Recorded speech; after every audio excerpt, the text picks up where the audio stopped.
اعوذ باللہ من الشیطان الرجیم بسم اللہ الرحمن الرحیم۔ رسول اللہ صلی اللہ علیہ وآلہ وسلم نے ارشاد فرمایا، اے مہاجرین کی جماعت، 5 چیزیں ایسی ہیں کہ جب تم ان میں مبتلا ہوگے تو تم پر عذاب آئیں گے، اور میں اللہ کی پناہ چاہتا ہوں اور چاہتا ہوں کہ تم ان میں مبتلا نہ ہو جاؤ۔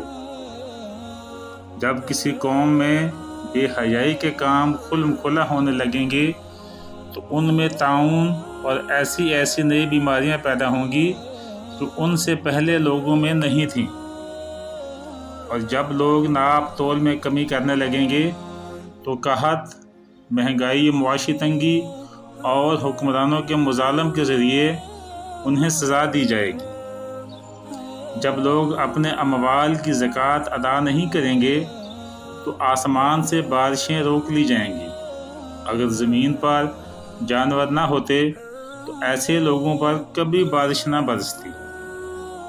اور جب لوگ اللہ اور اس کے رسول صلی اللہ علیہ وآلہ وسلم سے کیے ہوئے عہد و پیمان توڑیں گے تو ان پر دشمن مسلط کیے جائیں گے جو ان کی جمع پونجی لوٹ کر لے جائیں گے۔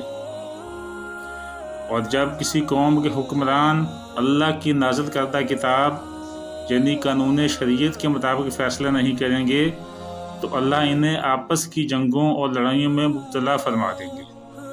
اللہ پاک سے دعا ہے کہ اللہ پاک ہمیں ہر قسم کے عذاب سے محفوظ فرمائے۔